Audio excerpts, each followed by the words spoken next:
You're listening to Holding Court, the podcast. And I'm your host, Chris Zimmerman. This week, we have my dear friend, Kat Green on, and we're going to talk about this and that and everything. It's going to be great. It's going to be fantastic. Fantastic. So this is trial go 7, 8, probably 9, 10, 20. We've been trying. We've done a ton of recording tests so far, and we've done probably about 2 hours of radio. We've recorded. This is a hard one. You and I are a hard one because I've been looking forward to us doing the cast together for a while now. Kat's my dear friend. I've known you for over 11 years now. It's true. We're ancient friends. And Kat works in film. She's a New York resident aficionado extraordinaire who's been here a lot longer than I have. And I've come down to hang with you guys, you and your roommates, our friends, for years and years and years. But you're the real deal. You lived here. You know the day-to-day. I do. You know what's up. I live here. You know what's lived good. Here. You know the streets. You know all this stuff. But the thing is, I feel like in all the tests we've done, we're trying to find our dynamic because we talk constantly, incessantly, combat conversations of jokes, of serious shit, and it's like finding the balance because we dive into shit deep. Right, and then we can't let go. It turns into an hour conversation about gender politics. It turns into an hour conversation of real stories of like the stuff that's been happening in work and like what it's gone into. We go down these rabbit holes of conversations that's just how it is, and that this is an unnatural form of conversation, obviously. It's true. It's a little bit because it's half performance, it's half what is up and real, because, I mean, we're both here, we're both present, we're both, like, running our gabs, and I'm running my gab a lot right now as I'm setting the table. You are. I appreciate that. I wasn't setting the table so well the other two. I mean, it takes me a while. I think it's really hard. I admire it because I can never do an interview because I don't like to ask questions. Well, oh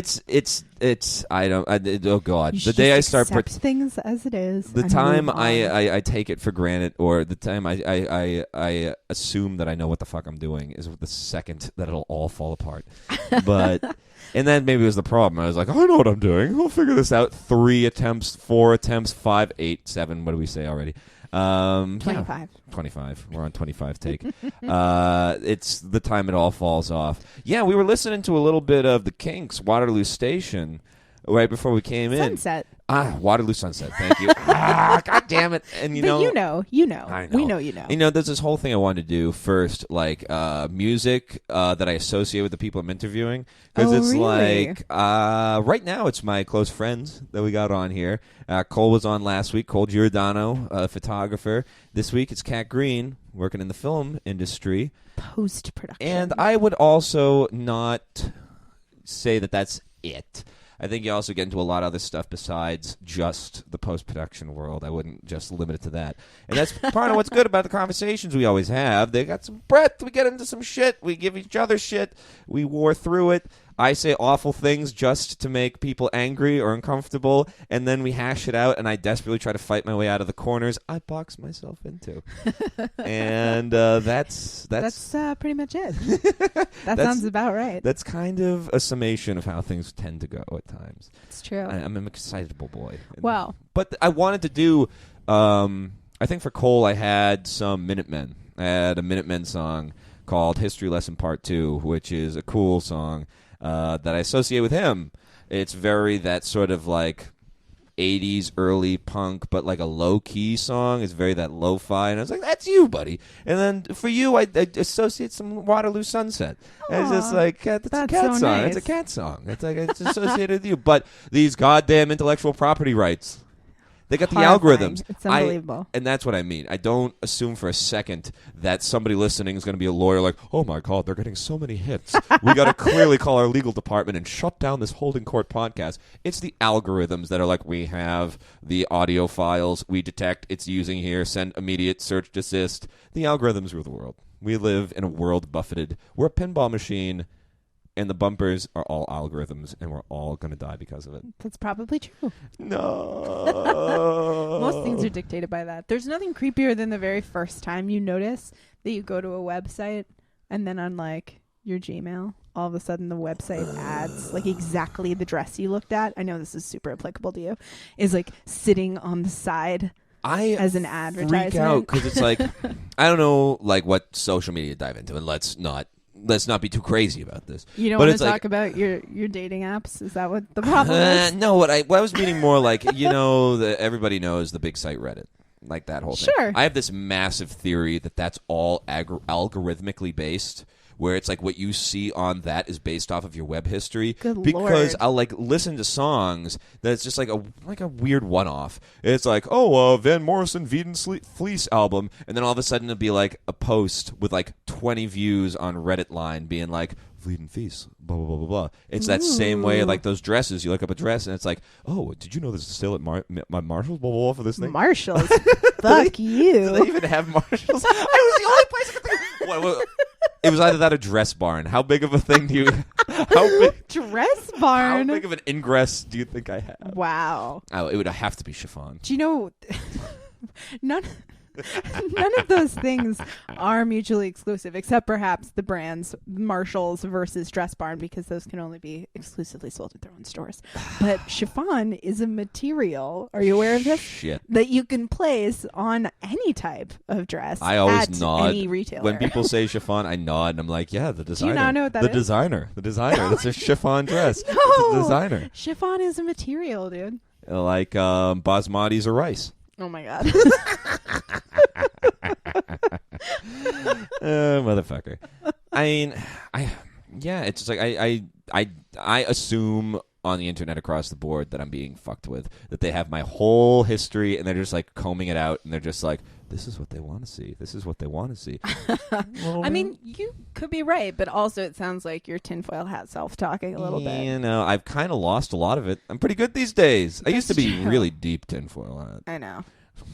There were a lot of conspiracy theories batted around in college. I mostly just blocked them out, if I'm being honest with you. It's probably good. It's probably for the best. I mean, but jet fuel, you and your other vaccines, your other roommate, taxes. Oh God, chemtrails.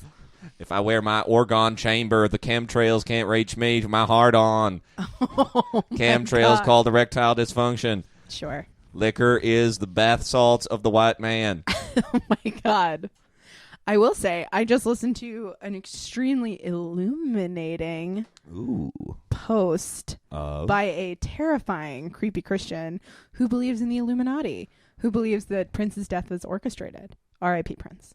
He was a member of the Church of Latter-day Saints, if I remember right. He's a Jehovah's Witness, or he was. Yeah, those guys. Watchtower Doomsday Cult. Yeah.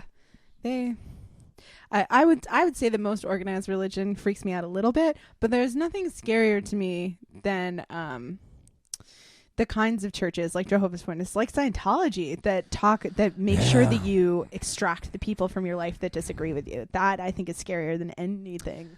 I know, and I used to do a couple like Scientology jokes and things like that, and it was only funny because it was like there's a Scientology center right down the street from the mic I ran in Massachusetts? In Boston, yeah. Really? It was like right down the street. Oh God! As a kid, I went into a Scientology thing with like a bunch of my friends. It's yes, like I remember do all that, and I thought I was gonna pull one over my friend's eyes by like pretending to be really into it.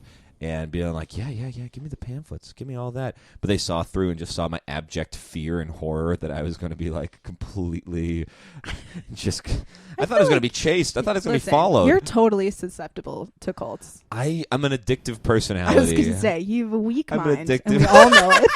Hey, I prefer to phrase it as a sponge mind. Let's call it a sponge and mind. I think we know that you would be easily brainwashed, which is why you're so afraid. I can easily... Hey, I feel like the good thing at age is like knowing how to herd yourself away from the things that you're susceptible for. So that's why I don't dabble in coke, because I know I would go way too far. Do you know what? Good for you. I would not be able to handle it. And when I danced with amphetamines for a little bit, it was just like, this is not going to go well. This is really not going to go well. I think that most people with any kind of perspective have that same moment where they're like, I really like this. I enjoy this. Well, What's look at my fun love about- affair with tobacco. That's never going to end, unfortunately. Dude, It's gonna cigarettes are gross. end. I know. I'm putting it on record. It's now, I'm being taped and I'm saying it. Cigarettes are gross. Do you They feel like you'd stand behind that? They smell really bad. Well, I used to. Well, here's the deal. Badly, pardon me. I just decided to smoke cigarettes again because I was smoking Black and Milds, and some people inhale them like cigars, but I just Ulysses S. Grant that shit all the way down to my lungs, and it smells delicious if you smoke them, and to everybody else, you smell like a candy store that's burning. Well, that, or you smell like, grandma's musty curtains. That's another one. Oh, but everyone loves Grandma's bidet. Everyone loves her. Grandma's bidet is a scent. Listen. Grandma's bidet. I was going to go with catheter. But. It just, fuck, dude. That's really bleak, man. Not everybody's grandma's not so physically able. Continent? My grandma needs no help. That's not true anymore. But she doesn't need that kind of help. I was talking to somebody the other day. I'm jealous that you have a functioning grandmother. Well, yes. Well, all right. I also don't want to. So I don't want to she's corner you gonna into putting her turn- on blast. I don't No. want to corner you into putting her I on blast. adore my grandmother. She was born and raised in Greenwich, Connecticut.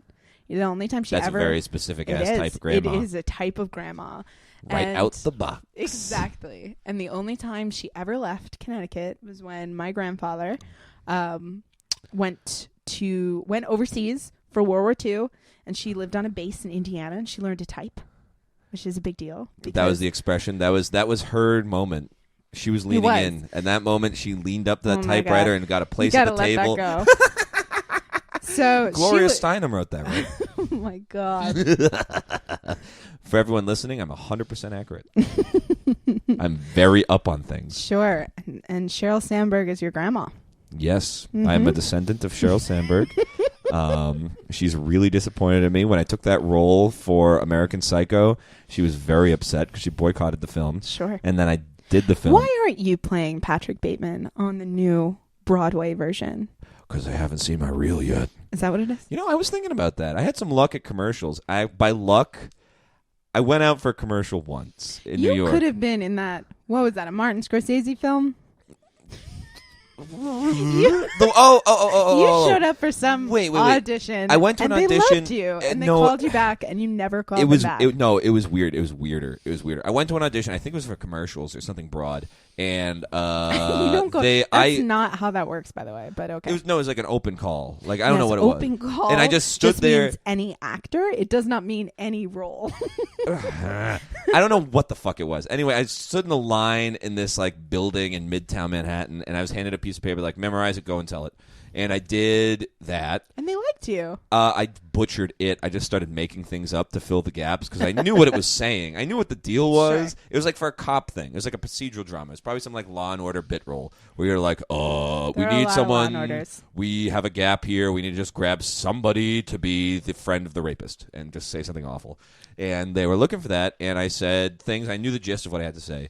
And I didn't get the thing. But I got a call from this guy. Meanwhile, I was working at a farm at the time. So I was back on the farm working as the foreman, like out in the field picking broccoli, and I got a call from a guy who's just like, "Yo, dude, I watched the reels, and you're not gonna get that. You're not gonna get that. But we got some commercial shit. If you're interested, blah blah blah blah blah. Come and do this thing on Monday. It'll be great." It was clearly a hurting thing where it was like $50 for a headshot. We'll get you taken care of. It's a scam. I'm pretty sure it was a scam. It could have been a scam. But However- I love because there's this like middle-aged dude on the phone. Yeah. And I was just like, well, I'm a farmer, man, and I'm out working at the thing, and I don't know much about this Listen, biz city living. I already he felt have. so guilty. He was just like, I don't know. It's not really worth you coming down. It's really not worth you coming down. I He really didn't even wanna appreciate. scam you He anymore. didn't. He felt guilty about the What a scam. podunk little farmer. Oh shucks, buddy. Hold on, though.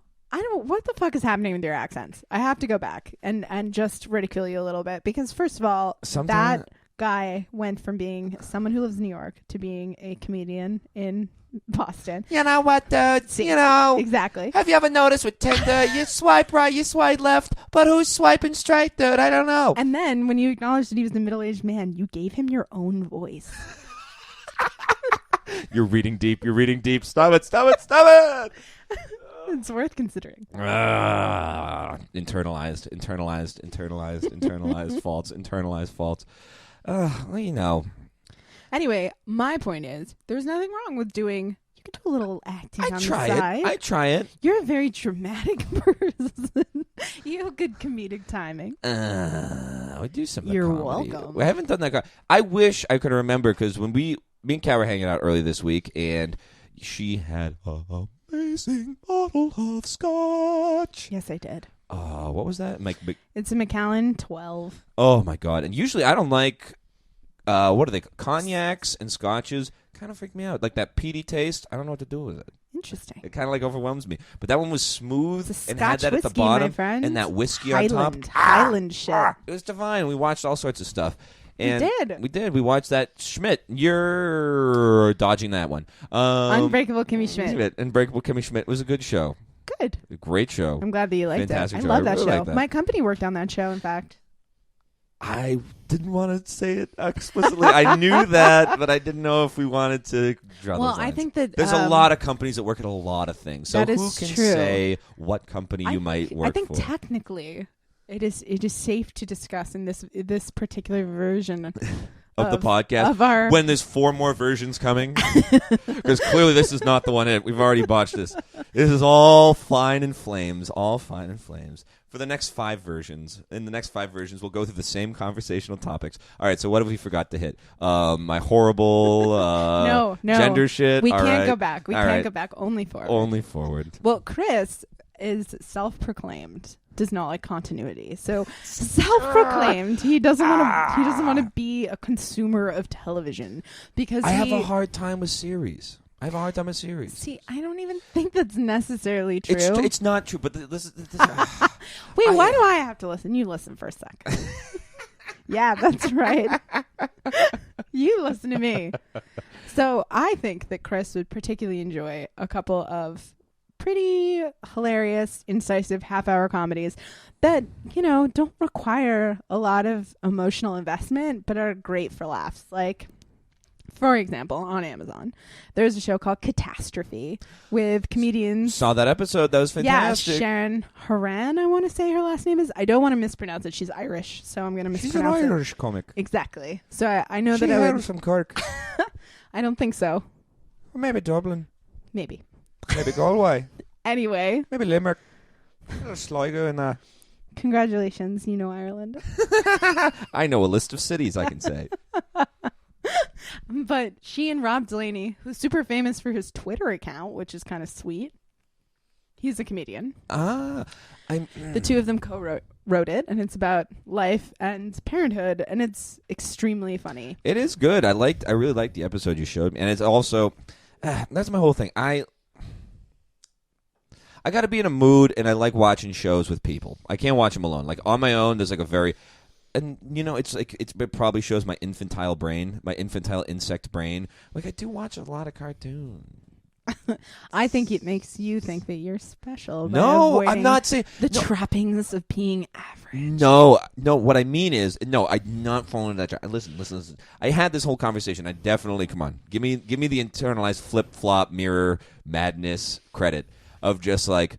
When I said to Cole, roommate, he was like watching something. Like, yeah, come on down, watch the show, dude. Come on down. We'll have a beer. We'll have a coffee. We'll watch the show. It'll be great, dude. We're roommates. That's exactly how he talks. Right. As a lifelong New Yorker, he sounds like a guy from Quincy who drives plows. But there's I mean, I watch a lot of like YouTube garbage. Sure. Garbage that's meant for like children. So I like watch their video game stuff and like crazy like weird history Brain shit. candy. I hear ya. Brain candy, and then also like old people fodder. I listen to a lot of old people fodder. Hello and welcome to In Our Times. Today we're talking about Erasmus's first book. We have from the University of London, Catherine Green, professor of eugenics, who's here to talk to us about the miscegenation of culture. Hold on. So you're trying to tell me, right, that you basically like highbrow and lowbrow, but you don't like it in television. Because that's all I'm hearing, right? You're basically saying you listen to snooty podcasts. And and then you watch shitty things on YouTube. I watch garbage and like highfalutin shit and nothing in the middle. I can't do in the middle. Again, I'll watch like some comic stuff. Like I like watching comic stuff. But like when me and Kat were watching some comedians, we were watching some specials, We were. and I always have a problem watching an hour special. I mean, maybe it's just like because I'm so in the 5 to 3 minute category of comic where you're like, get up, get out, be silent, put your name in the bucket, buy a beer, pay your door fee, get out brand. But it's just like I like watching the first 5 to 10 minutes of a comic. Well, you also have such a different relationship to stand-up comedy because I don't do stand-up comedy, but I watch stand-up comedy. I watch it live and I watch those hour-long specials. And I think that I think it does change your perspective once you've done it. Now, deck me in the teeth for this one. Probably. But we were talking about like earlier that you worked in film, but I was like, it's not just limited that you work for film. I think you're like a really good like a cultural judge in a way. Like you do have disparate interests and you have a refined taste in those. I mean, I don't think over the past years, I got really obsessed with the question of taste. Of like, what's a person's taste? What's my taste? Can I really refine what my taste is? And I think you have a taste, but I don't know if I necessarily know how I would define it necessarily. Huh. I mean, I know some things that you like, and I know it's like always... It was fun to like watch some stand-ups. We went back and forth. We watched a couple back and forth, and it was just like... I saw some, and I was like, oh, this is great, this is good. And then I was like, hey, I want you to see this. Have you seen this Bob Kelly? You saw Bob Kelly. I was like, oh, that was great. Fast, furious, up. And I was like, interesting. There's like locks of taste. We're intersecting here. Sure. But it's just like, how would you define your taste? Well, that's an extraordinarily difficult question, isn't it? I feel like it's a correlation of a bunch of points on like some sort of fucking statistical grid. I think, too, in terms of taste. I know, and also let's boil it down. Okay. Let's start. What's a film, a recent film, or like a long-term film? Take the first film that comes to your mind that you think really kind of like represents what you like in a film. Like not necessarily your favorite film. Sure. Not even a film that does it necessarily the best. Not even a film that necessarily is popular or successful, but one that's like, I see me in that film. Sure. Well, I think... Sorry to put you on blast. No, it's okay. I mean, that is a very, very hard question. But the first thing I want to preface my answer with, because I feel like I have to do that, is to say that I think that, and maybe I'm giving myself too much credit here, but I have been in... You don't project yourself into films much? Or? Well, no, it's not even that. I just think that in terms of... Well, that's true. And hey, all right. What's true? I didn't even say anything. Well, I'm sorry. What was occurring to me is it's not fair to start with film because you work in film. So it's something you have a different relationship. Like if you would ask me, what comic do you see yourself in? It's like I have a different relationship with how I consume comedy, with how I consume other things. Maybe there's a different relationship with how you consume film. Wait, really? Here's why I would say it's not. Because off my theories. Well, I work in film in that way that I work administratively in film. I've also worked production. I have. But in terms of creative decisions in films, I've never made that. I've never been a kind of person who's actually in, But it's another thing to see the actors and to see the people involved, the directors and people in your office to work on that and their people all of a sudden and not just, there's a two-dimensional thing on a screen. Sure. I think that what affects my relationship with, I don't know, the films that I watch more than anything is my history as a consumer of like culture. That's fine. Hey. And the reason I put it like that is because I can still remember the first time when I went to college, right? And we were talking about movies, and I remember people being shocked just at the information that I could retain, If someone was in this movie, I could tell you 10 other movies, 10 other things. You have an analytical breakdown mind of actors, their histories, their projects. Right.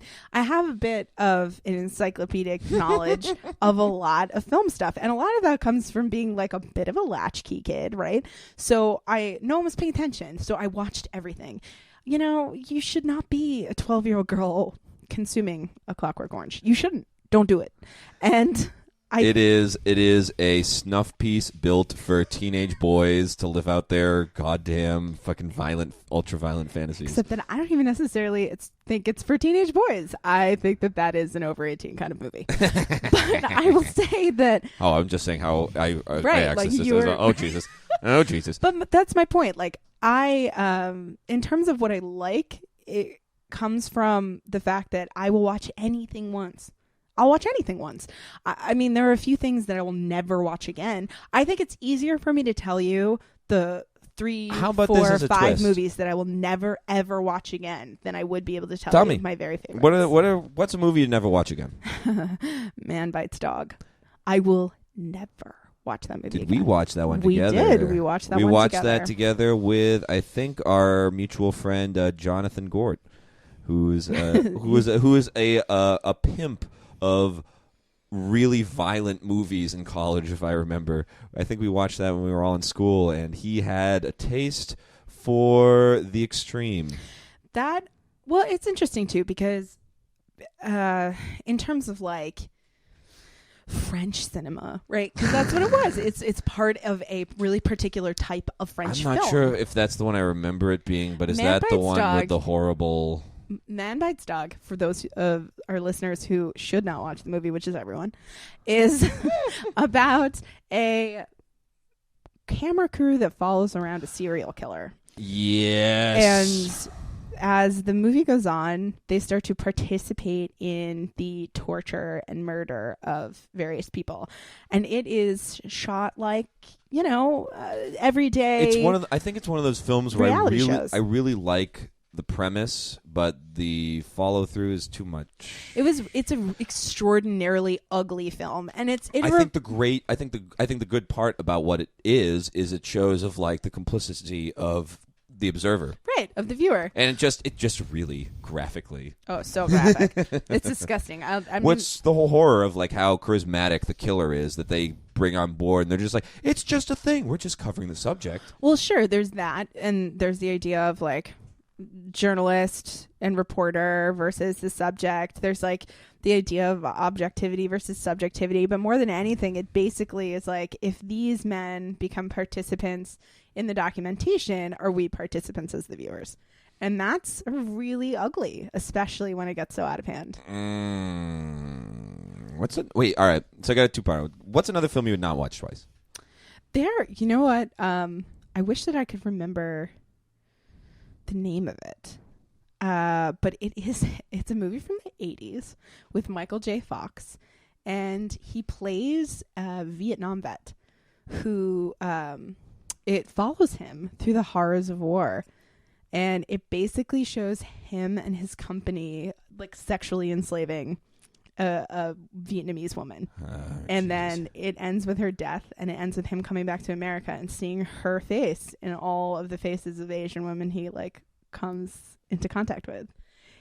I watched that movie pretty young. Was that a major release, or was that like a... Yeah, I'm pretty sure that I'm pretty sure Sean Penn was like the nightmare. Jesus Christ. The nightmare guy in their like company who was pushing to have it. I just remember watching it and being like, I'm not ready for this. You know what I mean?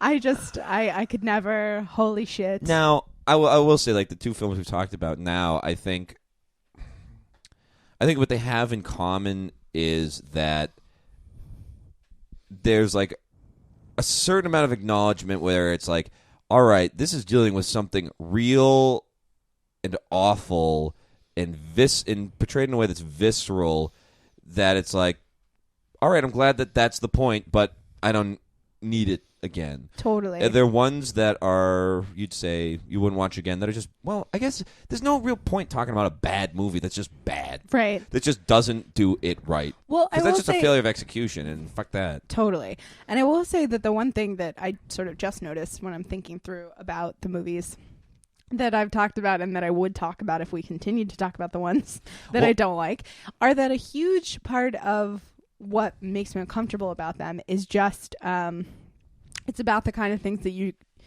can explain away when you do them alone, and like that's a really kind of scary idea. Like, if the camera wasn't there, it would still be happening. Only no one would know. And you can justify that kind of stuff. It's really like... Well, I mean, in these extreme cases they're talking about... Oh, of course. I mean, I'm not talking about, there are people I would know who would engage in that kind of behavior. But I mean... Murder. I think that, like, what's scarier than... But in the mind of the murderer, it's completely justified. So without the reflection of that... that's another one. Henry. Portrait of a Serial Killer. I haven't seen that, so I'm not fair.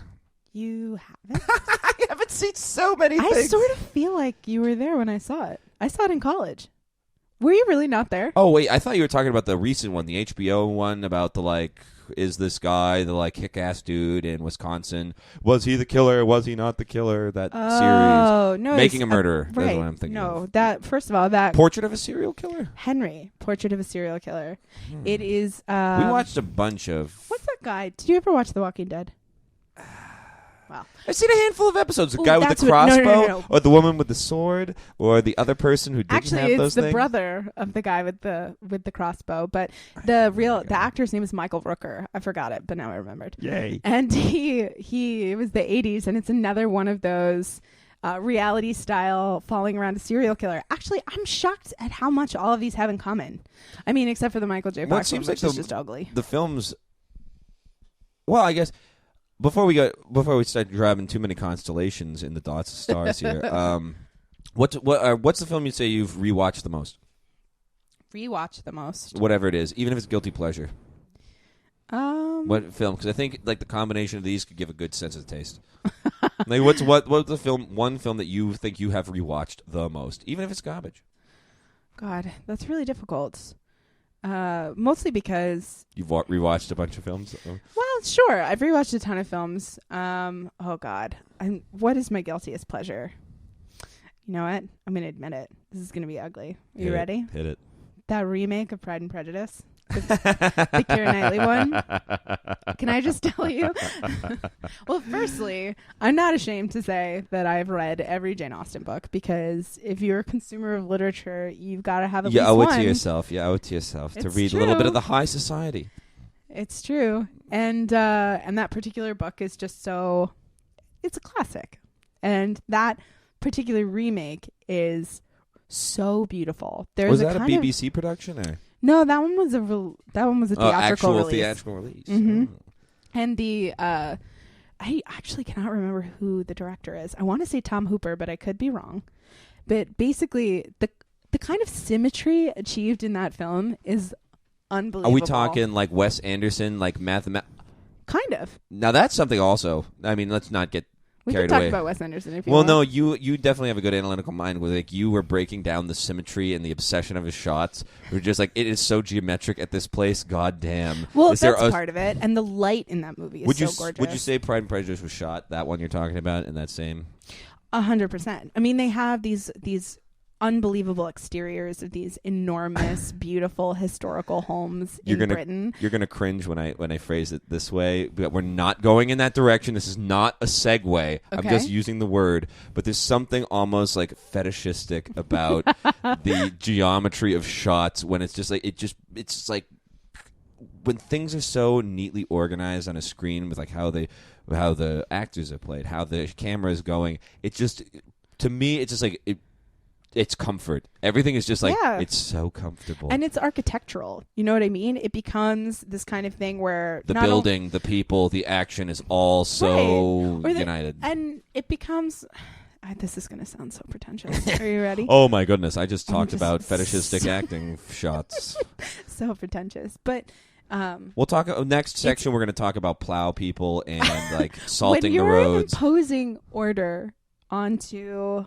like the disorder that is our lives. Well, I was going to actually just say like the natural world, because a huge part of that film is how much is like just showing the beauty of like natural England. You know what I mean? It's supposed to be a long time ago. It's near forests. It's near rivers. It's near. I mean, you have these trees perfectly. Here's a shot in the dark. Yeah.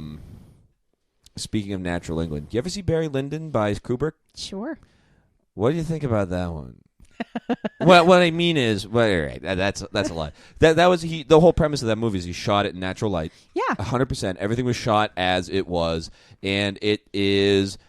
I watched it with a bunch of people, and everyone hated it but me.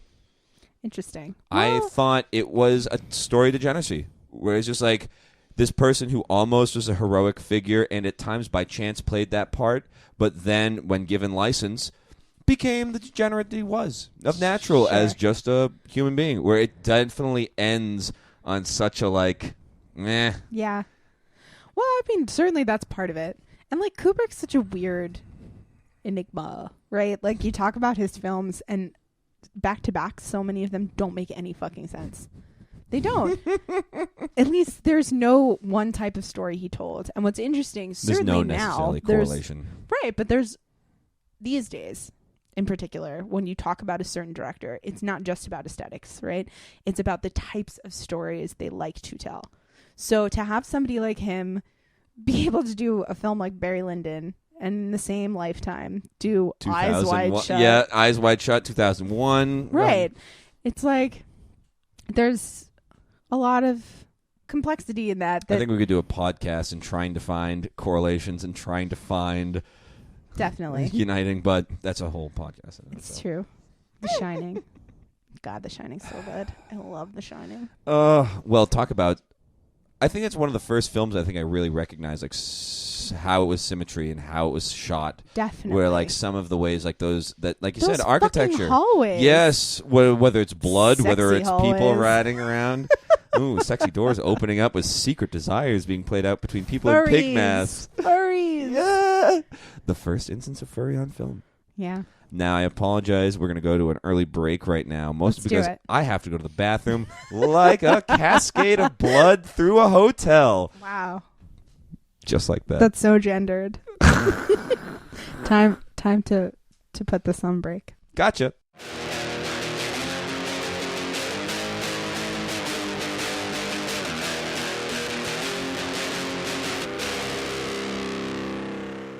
And we're back. Hi. After our brief break. It's true. Can I just go back very quickly? Oh, by all means. So I mentioned Pride and Prejudice. Yeah. And it's funny because the reason that, even though I shouldn't be embarrassed, I shouldn't. You feel embarrassed I about do. saying the Pride and Prejudice? Do you know why? Because a lot of people assume that the important part of that film or the exciting part or the good part is just about the romance, right? Because that's the sort of the main thread, the main storyline. But I think the best part of that book and the film is the representation of relationships with sisters. It's been so long since I read Pride and Prejudice, so you're going to have to illuminate a little bit for me. Well, it's between... There are 5 daughters. 7 daughters for 7 sons. Exactly. There is the main character, Elizabeth. There is her older sister, Jane. We're destroying this pack of beers. I know. And then there are the 3 younger sisters, Mary, Kitty, and then evil... Shoot. It's just like is it just like the family dynamic? What is her name? The dynamic between women. Well, yeah, but also there's, I don't know. I think sisterhood is often, in many of its forms, denigrated as like really competitive relationships. And Lydia, that's what the horrible brat, not Olivia, but Lydia, she sort of represents like the ugliest version of that. But the relationship between Elizabeth and Jane is how I've always experienced that. Like I have a sister who I'm very close with, and I've always sort of felt what I've appreciated about that book and other books, of course. Well, we're talking Pride and Prejudice. Right, we're talking about that one particularly. Pride and Prejudice, but there is something awfully nice about representing a relationship that is not competitive and that demonstrates that you're going to do whatever it takes for that other person, which I just think a lot of times is underrepresented in depictions of sisters. I'll give you that. I mean, God, I feel like, yeah, it's like the relationship between siblings is like often boiled down to the competition and the friction, right, rather than like the actual day-to-day sort of. It's true. But I mean, especially, goddamn, sisterhood has been enormously represented. Well, we'll talk about like Well, all right. Let's not get too ridiculous, and let's not just be so general self. Well, we don't have to, but I mean, like, for consumption, I feel like it's like the fastest story is to tell one of fiction. right, absolutely. And I just like there's something with anything that's boils down to cliches more often than not.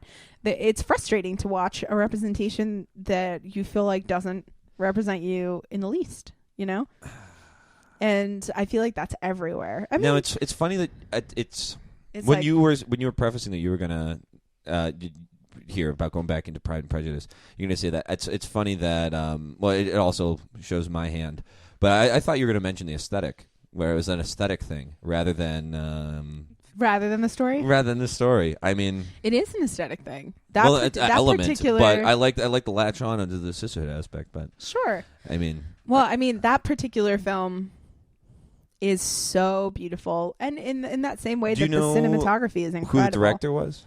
See, that is an issue. Or when was it released? I think it was Hooper. So I want to say that film was released in 2008. So it's a 2008 version of Pride and Prejudice. Yes. The most recent non-series. Yes. Gotcha. Mm-hmm. That's the one. Now, God. Now, just as another form of confession, not as a reversal, but I guess I'll cop my basic bro. The two, it's in both of them are television series, and I'm gonna say both. Like I've probably seen them both the same repetitive times. They're both television series, and things that you've watched the most. And they're both television series, and I'll put them on equal. And it's talk about male garbage, but Ken Burns, The Civil War, and Band of Brothers, the HBO series I've watched, and it's not so much the fetishization of war and combat. The thing that I really get obsessed with them is the simplicity of the time. Just how, like, oh, my dearest Margaret, I can't tell you how the willows remind me of the breeze as we lay in our marriage bed. And that sort of thing. It's just that simplicity of people out of their element is like in both cases. Can I tell you something? Shoot. My company remastered Ken Burns' Civil War. Whoa! That's right. Let's bring it all back together. That's what the background's going to be at the canon at the beginning of the Ken Burns Civil War. And Beautiful. It's going to be the name of your company on repeat over and over and over and over again. Hashtag name of your company. Wow, we just got so cliched. Yours are war epics and mine... a romance. Exactly. That's pretty... Men are something. from Mars, women is from Venus. It's true. I'm over here now. Well, all right. What will I cop to? All right, let's do a reversal. Let's do a quick reversal while we're still on the subject of films. What would you say is the most out of type movie? If we're going to play that type, if we're like, hey, your number one was Jane Eyre, mine, Pride and Prejudice. Can I tell you, though, I love Jane Eyre as well. Ooh. That book is amazing. And the Cary Fukunaga adaptation of Jane Eyre with Michael Fassbender and Mia Wasikowska is beautiful. Jamie Bell's in it, too, for those of you who care. Oh God, I'm digging for a second. I'm gonna have to dig in my head. There's a lot of mist. Judi Dench is in it. Actually, she plays the beleaguered housekeeper. You know, one of my favorite music videos of all time is "It's Me, I'm Kathy, I'm coming home." Of course, Kate Bush spinning. Except that's not Jane Eyre. That's the Heathcliff one. That's Wuthering Heights. There we go. And that's the name of that song. Wuthering Heights. Yeah. That's Kate Bush. Exactly. Yes. Oh, God. But that's where she sings it. I don't want to do an imitation. That's going to be on air forever. Yeah, but that's not it. She talks about the wuthering heights, and then she sings, Heathcliff, it's me, Kathy. Come home. You gotta come home, Heathy. Heathy. I hate Wuthering Heights. It's garbage. It's awful. It's not a good thing. Every single person in that book is a total asshole. Is that mine, Wuthering Heights? Is that my out type? Well, I don't know. I've never seen any of the theatrical presentations of Wutherings. I've only seen the book pages. I've never seen the book pages. Dr. Zhivago? I don't know. That's not really out of type. That's a great epic. Though. That's that movie that every single person's mother is like, oh my God. Oh my Sharif. Oh shit. Yeah, I'm struggling. I'm struggling to find like my out of type. Oh no. Do you know what's bad? What? I just realized what it is, what the movie is. What's I said Pride and Prejudice, and this is actually in the same kind of vein. The movie that I probably watched the absolute most in my entire life really outs me as a lonely child. But I had a videotape back to back. It was one of those good ones, you know. This is childhood. This is childhood. This is childhood. The VHSs. The VHS that I watched on repeat. My poor little brother can attest to it because he knows all the words to all the songs. Yes, that's right. It's a musical. It's West Side Story. Oh, yes. When you're a jet all the way. Something's coming, something Look good. at you. Na, The na. whole medley. Anyway, yes. It's You want to know what garbage I am? Half the reason I know that story is something's coming, something's good. I know from on Tough Crowd on Comedy Central, Colin Quinn and Jerry Seinfeld did a duet version of it. Beautiful. And it was the most amazing garbage you've ever imagined. Something's coming, something. That sounds great. That was great. It was a great moment. It was a great moment of television. Do you know what's unfortunate? What's that? I loved Colin Quinn on Saturday Night Live, but the more you talk about him, the more I hate his post-Saturday Night Live career. It's also my presentation of him. I like it because he's complicated. He can so easily be relegated into a type. Like, you can easily be like, he's this Brooklyn blah, blah, blah, blah, blah, guy. He hates everything. He's like Marin. But I've never heard somebody talk with such specificity about musicals before. I remember hearing him, and do you remember the guy from, what's the movie with Tom Cruise about the sports team, like the sports managers? With Tom Cruise or Brad Pitt? With Tom Cruise. Where Tom Cruise is in it, and it was about like managing the guy in the football team, Jay Mohr. No, Jay Mohr, the actor? Oh, my God. You're talking about Jerry Maguire. Jerry Maguire. Oh, my God. Do you want to know what sort of... I seriously was listening to your, like, sports management. And I'm like, Moneyball, Moneyball, Moneyball. Way back. Moneyball. Do you know I wept like a baby at the end of Jerry Maguire? Oh, that's so sweet. I like Jerry Maguire. It was a good movie. It was a Cameron good movie. Crowe, baby. I heard Jay Mohr and Colin Quinn talk about musicals in the same way of, like, I can't find an equivalent that's not offensive. I'm sorry. I was just running through lists of horribly offensive. Don't do it. All right. Don't good. do it. This is Welcome to NPR. I'm Ira Glass, and we're going to keep it good today. I'm so proud of you. I'm behaving myself. You managed not to say Yay. anything. Problematic with a capital PPP. Exactly. Ugh, Tumblr's going to kill me. Oh, really? Tumblr? Tumblr. That's that That's what I vicious fear. medium. That's what I fear. No, all the artists on Tumblr making comics, they're going to kill me. Not the teens. Not the teens. Oh, teens are so vicious with their withholding of approval. So vicious. Oh, my need for approval is transparent validation. There we go. Ugh. That's another John Mulaney thing. We've talked a Really? lot about John Mulaney recently. I don't think we have on this particular Not on run. this particular one. Wait, John Mulaney is one of my favorite comedians, I have to say. I think he's so smart. Now, the first time I listened to New in Town, I was working in the office at the time in Providence, Rhode Island, and I would listen to comedy albums every day, all day. Sure. And I listened to his on repeat Because he's hysterical. over and over again. But then I saw the special, and I was like, no. You just didn't like his presentation. There's something about the suit. It's like how, like, he was just very, like, hi, I'm Justin Timberlake. Welcome. It's my dick in a box. That was just like, What?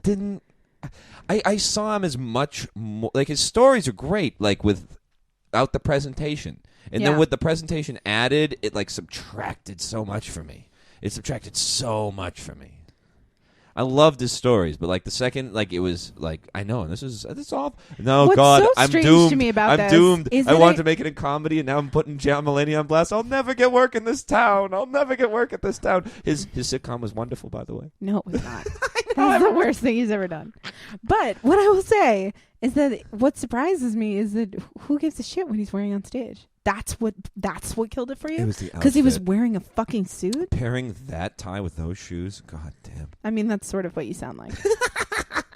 I know you were kidding, except that you did literally just say it I was know. the suit I am that bothered copping you. to it completely. I'm copping to it completely. Dude, I don't get that. Anyway, You my know- whole reason that I brought him up was because he talks about how vicious teens are. You know, And he talks about how 13-year-olds can really eviscerate you. I'm not sure if this is on New in Town or his previous special. was he doing a new one, or has there been a new one? No, on that this? was the new one. New in Town's been out forever. Yeah, this past year. New in Town? Am I thinking of the same one with like him and the like valise, what do they call them? Suitcase, like on the cover, like I'm new in town. That's been out for like 4 years. I'm pretty sure. No.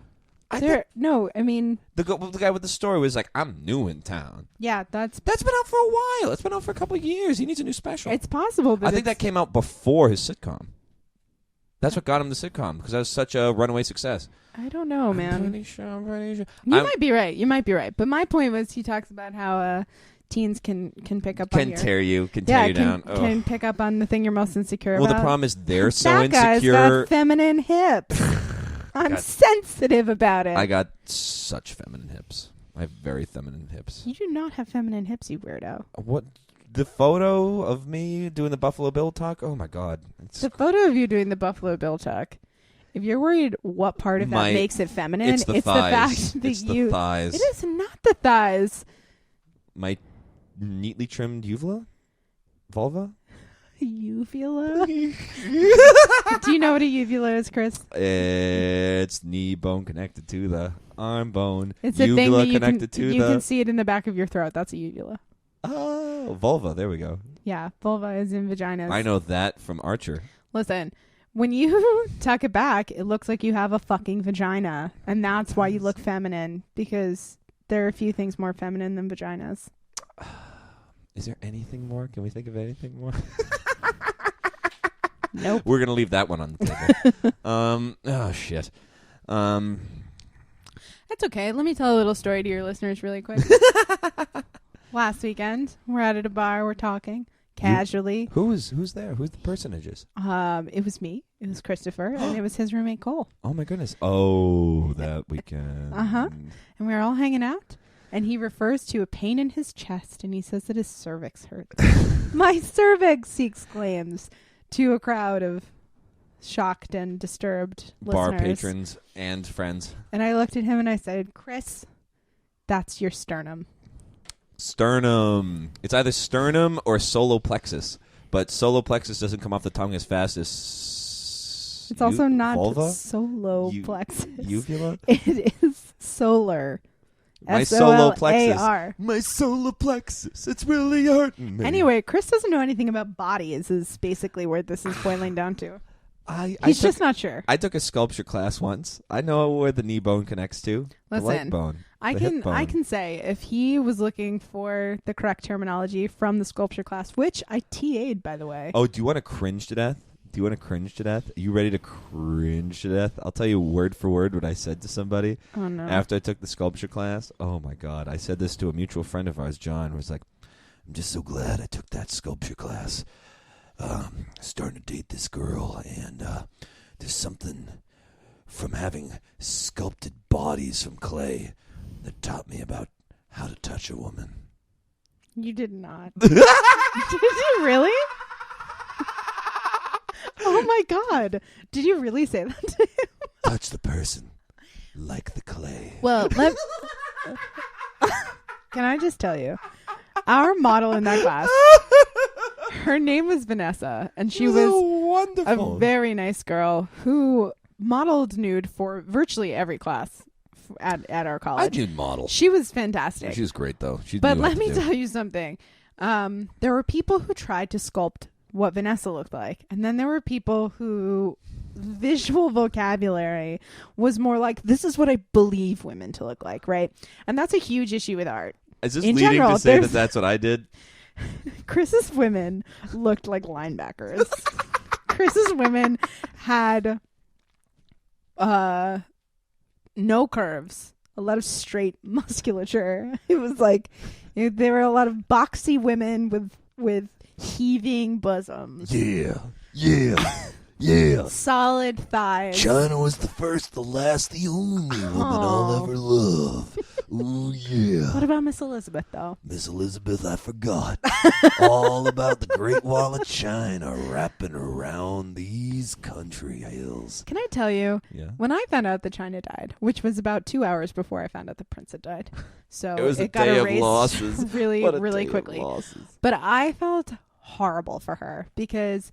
First of all, her name was Joni. I remember that because I watched her on The Surreal Life. Oh, Jesus. Remember, I'm a consumer of culture, regardless of how shitty it is. An eye at the world, an eye So Joni was in Surreal World, and people treated her like absolute junk, and she seemed like the most fragile woman. And I remember distinctly, like, that was the height of her fame, right? She had become famous through WWE.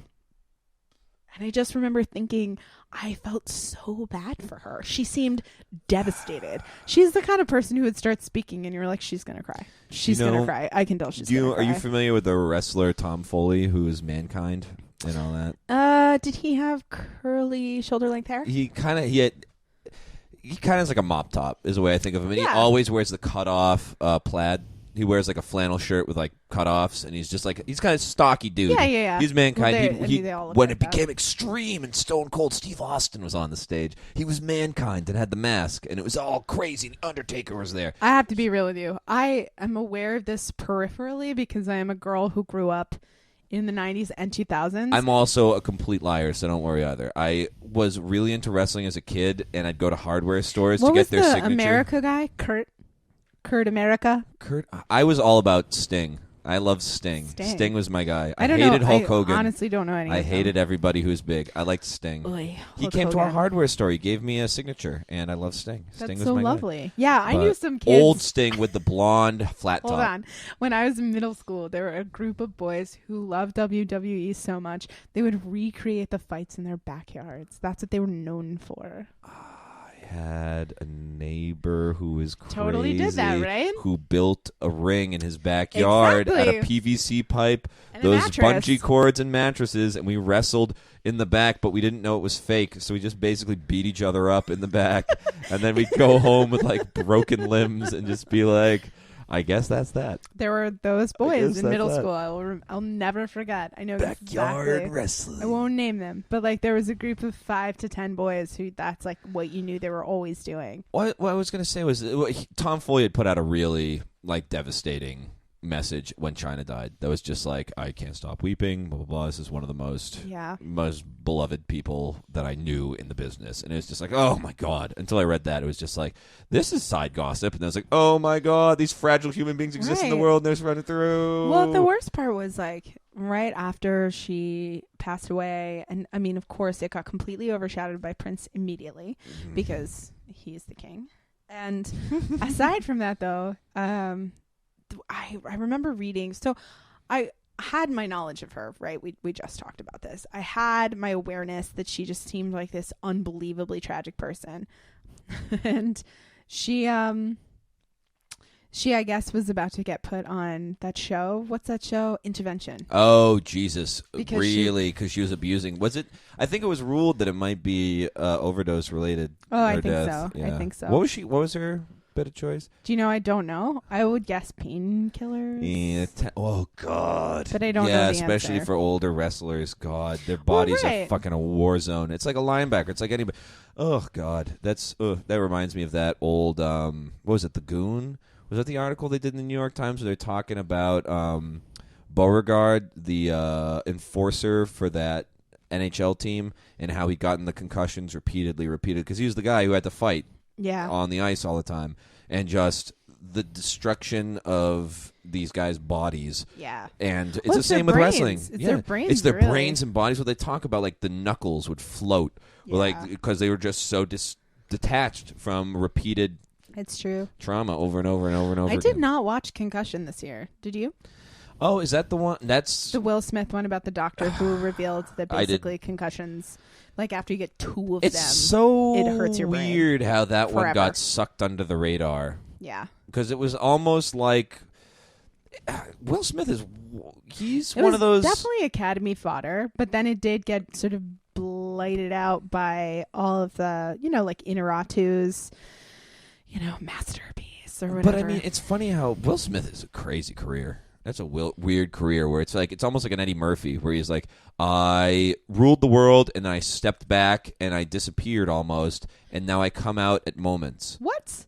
I would totally disagree with that. Really? I feel would like say that the whole move of like how Will could you Smith possibly being them? in that Marvel film that's coming out or that superhero film that's coming out. Yeah, Suicide Squad. Holy shit. It was like, that's the weirdest shit. Why? You've been leading person in film after film after film, and now you're in an ensemble thing. Well, I guess that's what you sell these days, but it's just kind You of know like, what's really? so funny? I didn't see that at all. And also, I think when you're, I don't think that you can. It's also more extreme. Listen. Eddie Murphy's way extreme because I'm thinking of the SNL thing when he came out and he's like, I'm going to do stand-up now. I'm going to do movies again. Well, but he like really took himself off the face of the earth. Dude, firstly, no. Shrek. Shrek happened. Acknowledge. Eddie Murphy's a part of this culture. Listen. All right. So Eddie Murphy. Yes. Eddie Murphy's career, he began as a stand-up. He didn't do stand-up after SNL. He got hired because of his stand-up. Well, no, what I meant was Are you talking about after his 80s comedy tours? What I was referring to was literally after the SNL 40 reunion. Yeah. He was like, this is great. I'm going to start working towards doing an hour. He's going to do like a modern hour, like in this year, sort of thing. And it was just like, whoa, where the fuck have you been? Sort of thing. Sort of, except that the answer is he has been doing basically children's films for the last 15 years. The last film I can think of off my head is Pluto Nash, and that's probably like 7 or 8 years ago. Yeah, but 7 or 8 years ago? Except that is... Your lack of knowledge of film, Chris, is cringing. Well, here's the thing. Like, he is still... He may have taken the last couple years off, last few years off, certainly, but he has steadily been working since... I will give you Shrek. Shrek happened. He did a lot of Shrek. He did a ton of Shrek. I better Shrek myself before I wreck myself. It's never ogre. Wow. That was the worst. I really wish you hadn't said that out loud. You know, those are what they call memes. I'm going to let that one sit. Memes? I'm going to let that soak in for you and all of our listeners. I was going to say earlier where it's like, when I do comedy, I'm not good at witticism. I don't think I'm a witty person. I don't think I'm a particularly witty person. I think I'm good at juxtaposition and metaphor, but I am not a witty person. I can't like string a line that's like a hey. What, can you think of many people that you known for their razor sharp wit these days? I can think of people who do one-liners really good. I can think of a couple well, then again, I'm also have like a very... Sure. Wait, before we do this. Sorry. Before we go into that the idea of wit. Before I was trying to escape hatch my way out of the horrible pit I dug. Well, basically, what you're discounting is that Eddie Murphy was known as an extraordinarily cutting-edge, like, foul, loudmouth... Will Smith built his career out of being family-friendly from the start. His entire career has been about... Right. Everything was always, I don't CD swear. of Millennium. There you go. Millennium He doesn't swear. He doesn't... Like, everything he does is extraordinarily family-friendly. And it's been like that. But Eddie Murphy was one of those characters who literally took his... sort of shocking career and decided to turn it on his head and become a really family-friendly I think kind there's of actor. elements of it. To bring it back to film for a moment, all right. Fuck those films. Fuck Ken Burns. Fuck Band of Brothers. Don't say fuck Ken Burns. All right. Don't do Ken that. Burns, I love you. I'm so Ken sorry. Burns is incredible. Can I be in your documentaries, I cannot please? believe you Can just I be a said fuck voice? Ken Burns. When I was a child, I love the individuality of the Southern man in this picture. It just shows that he viewed himself as an individual. I love that the Shelby. Can I admit something to you? I've never seen Band of Brothers. Not ever. It's such a testosterone makeout fest, but Okay. It did get what's his name? The guy from Billions, his career. Sure. No, he is a theater actor from England. Well, which yeah, means but he made him known in America, is what I'm saying. That's what got him known in that's America. not at all He what was you were the titular saying. guy of you the whole were trying film. to pretend that he was. His name is Damian Lewis. Lieutenant Firstly. Winters. He was Lieutenant Winters. That was what brought him to America. I thought that was his first big role in America. Anyway, well, no, don't distract me. I was going to say Eddie Murphy movies, greatest movie all time. Those films are great. Coming to America. I love that movie. I've watched. Read you like a book. I've watched that movie about 8 goddamn times, all the way to completion. I love that 8? movie. Only 8? I'm talking about like literally off the. I can visualize 8 times in my head. There's probably more. There were probably more. I also love that movie. Fantastic movie. Hilarious. In a bar, you're not going to meet a nice girl in a bar. You got to go to church picnics. There you go. He's not wrong. It's not wrong. You got to go to the community. Oh my God! I love church. When they have, I love church. Love the shit out of church. Oh my God, we're going. I go there all the time. We're going to the potluck, and I worship. Me and Kat made a real mean onion stew. We're gonna pick up some singles at the church bake sale. Anyway, yeah, that's Coming to America rules. I feel like that is the quintessential Eddie Murphy movie. Sure. As far as how I see Eddie Murphy, it's Coming to America. Yeah, but in terms of his family-friendly. No, in terms of his life, in terms of his entire career. That wasn't that dirty of a movie. That was pretty straight and clean. There's some elements that were a little... It wasn't, but in terms of like the two segments of his career, you're talking about... Do you know how many people have stolen that joke from? Waiter, what's wrong with my soup? Is there a fly in your soup? No, waiter, try the soup. Is that what? All right, try the soup. Waiter. I'm not going to go through the whole thing, but I love that movie. I know you do, because this is the second time in 2 days you've made me listen to at least half that joke. I'm not fighting with you about how wonderful that movie is, but right. I will say that at this point, we are talking about probably, the 90s, the aughts, and wherever the hell we are now. That's like 30 years versus the first 20. Like at this point, his family-friendly stuff outweighs. He's a family-friendly guy at this point. It's true. But I do think, too, that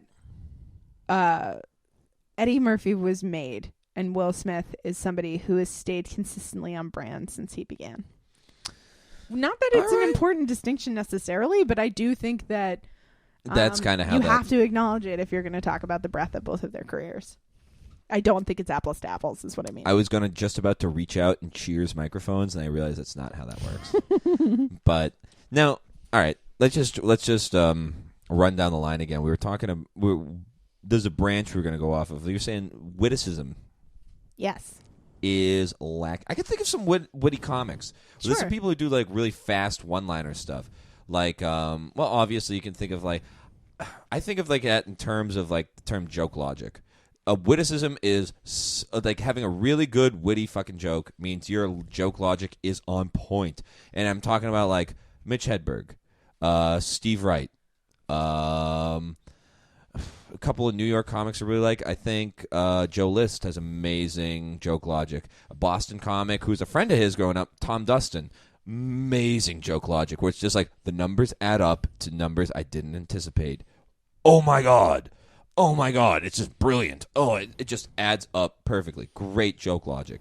I have garbage joke logic. I can't do it. I've tried a couple times, but it always comes out so fake for me. I can't do like an honest joke logic. Well, in terms of witticism, right, like the way I look at wit and its current forms, I think that it's got like its bastard son sarcasm, and I think sarcasm is often born of malice, and there's nothing necessarily wrong with that in terms of joking. Like a lot of times it's coming from a negative place, it's coming from a critical place, but I think that is sort of a natural progression. It's like they don't call it razor sharp, by accident, because you are cutting somebody down or something down. Well, I appreciate it. I think it is maybe the funniest. Well, maybe I don't mean to like make this into the heady cast, but it's just like I remember the talk. I remember. All right. Stab me right in between the ribs for this sentence.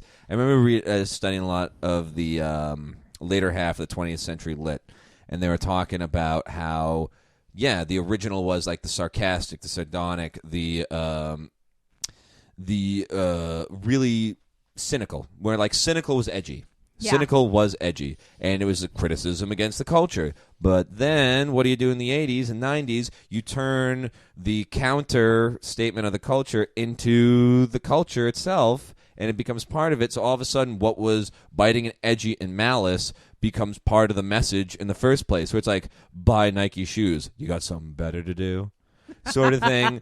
Where it's just like, within the question is the response of like how you could respond. Like, what are these edgy kids going to do with this? We've already preempted it because, what are you going to do? It's just that. Oh, those bored millennials.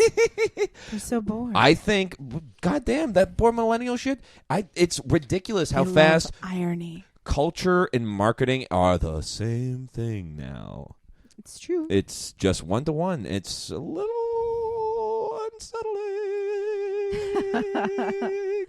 Yeah. I don't know if I have anything to say about that.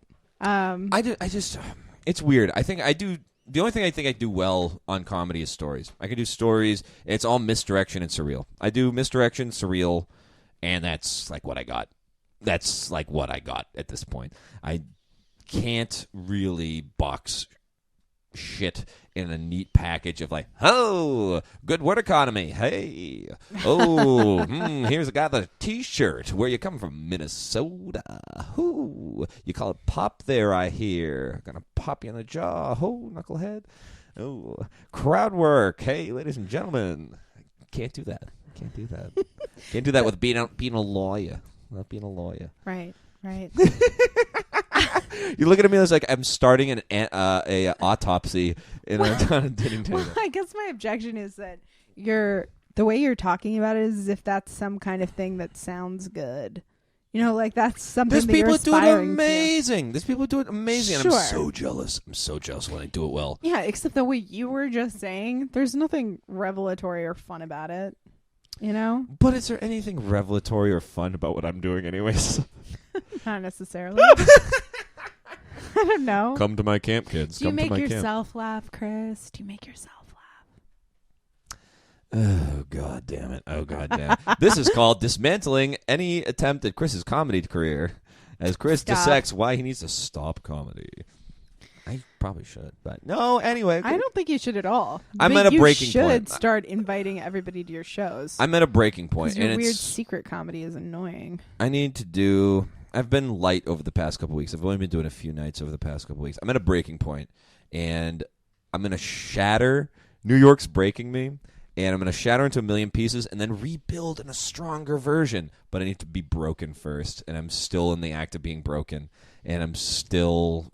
Once I break and I rebuild, I'll be great. But I got to be broken, and I'm still not breaking. I'm just... So much of your comedy was always born out of the fact that you relentlessly pursue struggle. Honestly. Suffering is key. Suffering is key. I'm being serious, but your unique obsession with what's the best story? Not how can I go on with my life and make it comfortable. And sure, this is a relatively old concept for you. Certainly the very first version of you that I ever knew was this man, you know, like you relentlessly pursued. It's like, what makes the better story? Something where I'm tortured or something where everything went fine? And then you would torture yourself for the laugh, for the story, for whatever. Definitely. You're not the same person you were then, but I think there's still a piece of that. I'm not the same person, but I can't help it. We're just built out of parts to a certain extent, and we can change, but the car frame's always the car frame, you know? I can put a new engine in. Fucking cop-out.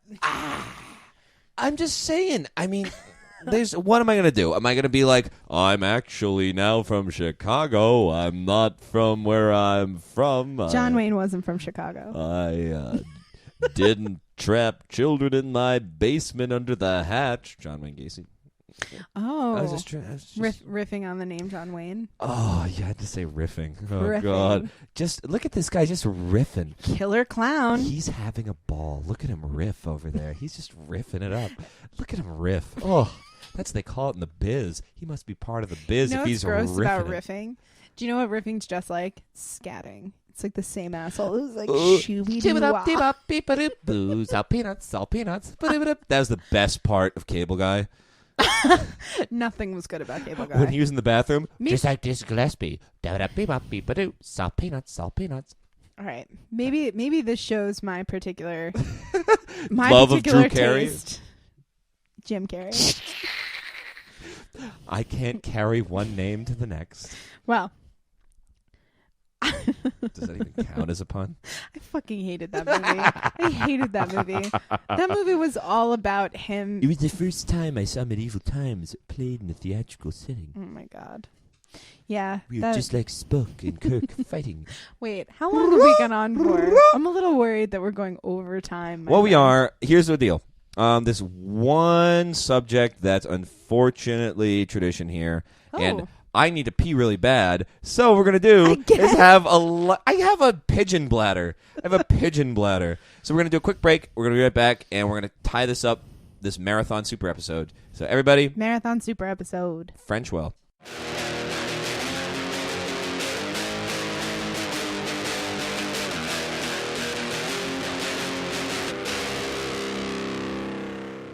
All right, everybody. Shit got weird. we were running some conversations. Stuff got offline. I don't know what you mean. I don't know what I mean. That must be you. That must didn't be happen. just you in your own head. All right, we're gonna restart. We're gonna use that too. Hi, everybody. We're back. Hello. Yay! Hey, This has been a long, arduous process, Chris. it has been. I have no idea. I basically crucified Kat on a cross and made her rot by the side of the road Wow. for days. That is not at all how I feel about this experience, but interesting perspective. That's what this is about. Different perspectives. We're called shifting perspective. I couldn't even fucking pronounce it. That's what happens when we kill a case of beer and sit here yapping our gaps. It's true. But hey, I gotta really thank my dear friend Kat for joining us this Thanks, afternoon Chris. to record. Thanks so much. And I hope you're gonna come back for a lot more of these. I hope so too. Because it's going to be a regular thing. And this one's going up on Wednesday. I'm going to try and release them every Wednesday. So Wow. I have no idea what date that is. It's sometime in May, probably. It's probably in May. Well, today's the 1st. Well, I guess it has to be May then. Mm-hmm. 2, 3, 4. Good job. The 4th! It's Beautiful. the 4th! You did May it. 4th! Math. All by myself. Counting. I can do it. I'm a savant, they call it. But, yeah, we'll be back with more conversations and more friends. And Kat will be back soon with more conversations on all things. But Thanks for having me, Chris. you're welcome. You're welcome back anytime. Oh, my God. This has been Holding Court. Go fuck yourselves.